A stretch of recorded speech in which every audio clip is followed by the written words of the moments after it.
Déjà, le RGPD, il a globalement la réglementation, la protection des données personnelles, et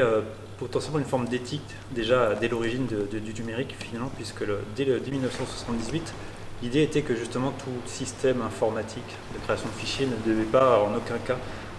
nuire aux droits des individus, aux droits fondamentaux des individus, et notamment à leur liberté. Donc c'était déjà en soi une forme d'éthique en fait, qui perdure aujourd'hui avec le RGPD. Et donc finalement tout le socle se veut finalement produire une forme d'éthique de la collecte et du traitement des données, à savoir que celle-ci doit se faire dans le respect de l'individu, de ses droits, à partir du moment où on considère que la donnée personnelle est non pas une valeur dont on est propriétaire, mais est constitutive de la personne, et donc d'avoir accès aux données sur une personne, c'est aussi avoir accès un petit peu sur la personne elle-même. Donc ça responsabilise la personne et l'organisation qui va collecter ces données. Le fait de passer à l'échelle européenne avec un principe de responsabilisation des acteurs et également une forme de publicité sur le sujet a finalement permis de rendre le sujet beaucoup plus visible et finalement de permettre que aujourd'hui, il y a eu un sondage, 66% des Français avaient entendu parler du RGPD. Ça ne veut pas dire que 66% des Français ont compris, mais il est extrêmement rare finalement que les personnes connaissent l'existence même d'un texte juridique. Et donc c'est déjà un premier pas finalement pour que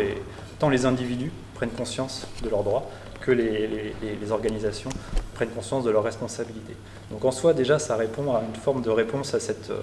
éthique de responsabilité, j'ai envie de dire, par rapport à la protection des données. Ensuite, c'est un sujet qu'on a également traité, mais non plus dans le cadre de l'intelligence artificielle. Nous avons publié en décembre 2017 un rapport sur l'éthique des algorithmes de l'intelligence artificielle, où on se rendait bien compte qu'avec les nouvelles technologies, le développement des algorithmes de machine learning notamment, qui sur la base de données en masse, peuvent produire des réponses qui ne sont pas toujours supervisées par l'humain, à savoir qu'on va donner beaucoup de données en entrée, en laissant l'algorithme tourner et produire des réponses. Donc ça, c'est de l'intelligence artificielle. Et on s'est rendu compte que finalement, la qualité même de ces données posait question et que l'intelligence artificielle, le grand risque éthique qu'on peut y poser, c'est d'y faire trop confiance et de se baser trop sur la machine pour prendre des décisions. Et donc, à partir de là, l'éthique appliquée à la question de l'intelligence artificielle, pour nous, était de dire, attention, certes, le cadre du règlement présente tout un cadre finalement de responsabilité, mais au-delà même de cela, il faut se responsabiliser sur ce qu'on veut faire de ces systèmes. Et donc c'est là où on a développé différents scénarios, notamment sur le fait que ces systèmes, bien souvent, sont générateurs de biais, qui sont des biais qui existaient déjà dans les données, car ils existaient déjà dans la société. Donc le risque d'avoir recours à des systèmes dont on pense qu'ils sont neutres présente un grand risque pour la société, puisque finalement on risquerait de graver dans le marbre des biais qui existent déjà. Je pense à des biais de discrimination, sur le racisme, sur l'origine sociale, éventuellement l'origine géographique. Et donc, l'objectif, c'est de garder deux grands principes qu'on avait précisés, qui étaient le principe de vigilance et le principe de loyauté. Le principe de loyauté, c'est qu'un système d'algorithme sur la base de l'intelligence artificielle ne doit pas nuire ni à un individu, ni à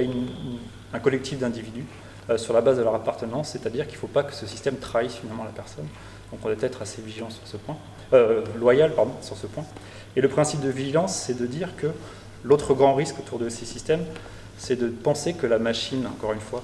est autonome et que l'humain n'a plus de responsabilité. Et ça, c'est là parfois un des grands discours qu'on peut entendre. Et donc notre réponse était de dire, il n'y a pas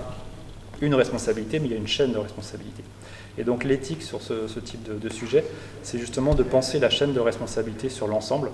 c'est-à-dire depuis le concepteur jusqu'à l'utilisateur de ce système, et à toutes les phases, depuis l'ingénieur, à la personne qui va traiter les données, etc. Chacun finalement développe une culture critique, une forme d'éthique à son niveau, pour questionner les systèmes